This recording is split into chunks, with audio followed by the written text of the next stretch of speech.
Hi everyone. I wanted to touch base and go over a little bit of what our class is going to look like for the rest of the semester. So you received notification last week that for the foreseeable future, and I'm guessing this is going to happen for the rest of this term, the college campuses and centers will be closed because of the COVID-19 pandemic that we're currently living with. So because of this, our class can't really continue as normal. We can't continue meeting every Thursday. So we needed to figure out some other way to best complete the goals of our class and to ensure that we are still learning and still thinking about children's literature a little bit for the rest of the semester. So I realize that because of the current situation, many of our lives are much different than what they looked like at the beginning of the semester. You might have kids at home with you. You might be working overtime. You might have been temporarily laid off. You might be caring for a sick loved one. You might yourself be sick. So school has to change.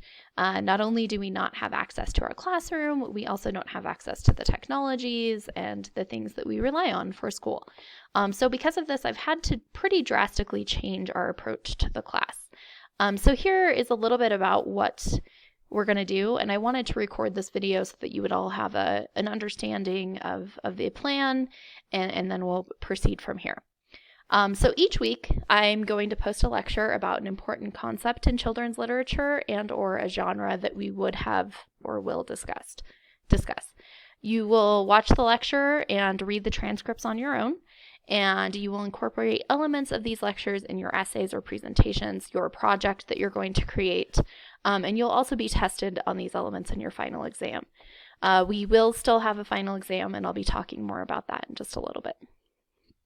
So we are going to have a test live conversation / chat via a Zoom link on Thursday, April 9th from 10 a.m. to 11 a.m. And during that discussion, you'll have the chance to call in using your computer with a microphone and a webcam.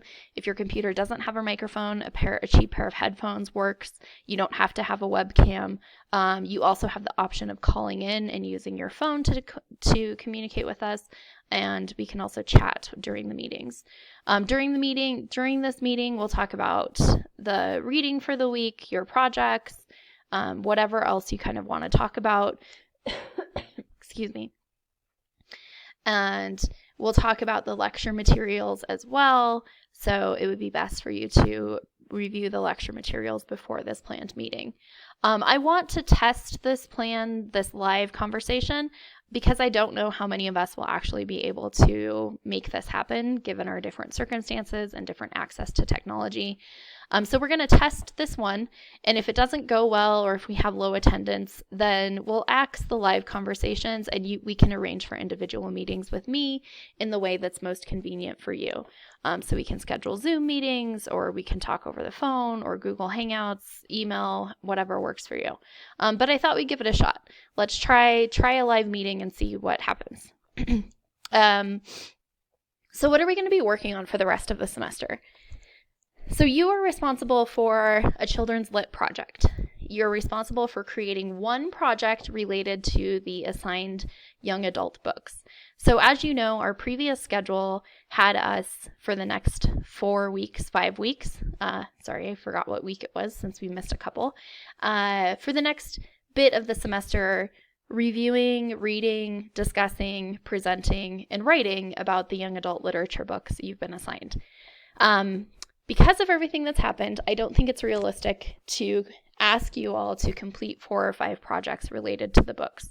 So I've really scaled back, and I've asked you to create one project related to one of the assigned books. So there are a few options. We've got the traditional options. You can write a paper using the guidelines that we established in class, which are available on Moodle. You could also create a presentation, again, using the guidelines that we established in class, which are also available on Moodle. If you do create a presentation, you'll also need to record yourself discussing the presentation. I don't want to just see slides. I want to hear you talking about it. So here are some free tools for recording. However, Those are only 2 choices. I'd like to be flexible with you now, and I'd like to encourage you all to be creative.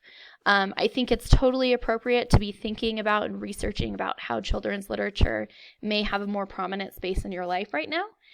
So if you would prefer, you can utilize an alternative assignment, something other than an essay or a presentation.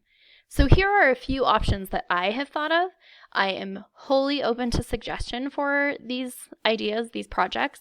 So if there's something that you're interested in doing, researching, creating, let me know. I'm happy to be flexible here. Like I said, I want to make this work for you. I want to be sure that we're still learning, still meeting the course goals, but I also want to be sure that you are working in a way that's effective for you and that isn't creating additional hardship for you.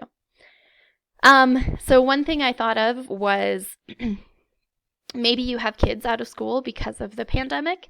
Are you using this time to read books? If so, how? Maybe use your phone to record an audio file of yourself reading to your kiddos and send it to me. Track your kids' responses. Write a paper analyzing which text worked best for your kids, and include some of the assigned YA books to see how they react. So that's an option. Finding a complementary text online or in your home library for each of the assigned weekly genres. So here you could discuss specific YA books you were assigned to read, or you could discuss the genre in general, and then write up a summary analysis of how those texts pair together. You could also create an annotated bibliography of at least 10 different sources reflecting the different assigned genres from the semester. Discuss in a few paragraphs what age group the reading list is for and why, as well discuss whether or not you would assign the YA materials from our class. Explain why or why not. If you have other ideas for projects, though, let me know. We're getting creative here. I'm very, very open to suggestion. I'd like to hear your ideas, see what you want to create, and see if we can make it work. This project will be worth 100 points. The rubric will be coming soon. However you decide to approach this, the deadline for your final written project to be submitted to me or in my hands is by Sunday, May 10th at 11:59 p.m. So you have some time to read your books, you have some time to work on your project, and make it the best it can be. The final exam for our class will still be happening. It's going to be in a different format than our midterm because we will not be able to utilize the library testing services. You'll have about a week to take it from Monday 5/11 through Friday 5/15, and it will cover the materials presented in the weekly video lectures. The final exam will be worth 50 points, and we'll do an online review in week 16. So because of all the complications with the semester, I totally understand that school might be very difficult and or very low on the list of priorities right now. I get it. If you find yourself in a situation where being successful in the class isn't possible, please let me know, email me, contact me, and we'll figure something out. I plan to be available for you as much as I can. The best way to initially get in touch with me is probably via email. I've listed a phone number here you can reach me at, and from there we can set up a phone conversation or a Zoom meeting if we need to. So this is a little bit about the future of our class. Basically, you have one major project and a final exam, and we're going to have a test live stream conversation on Thursday, April 9th from 10 a.m. to 11 a.m., and you will be responsible for reviewing the lectures and incorporating those elements into your project and utilizing those elements in the final exam as well. So this is a little bit about the new direction of our class. If you have questions about anything or you need resources or there's anything I can help with, please let me know. Take care.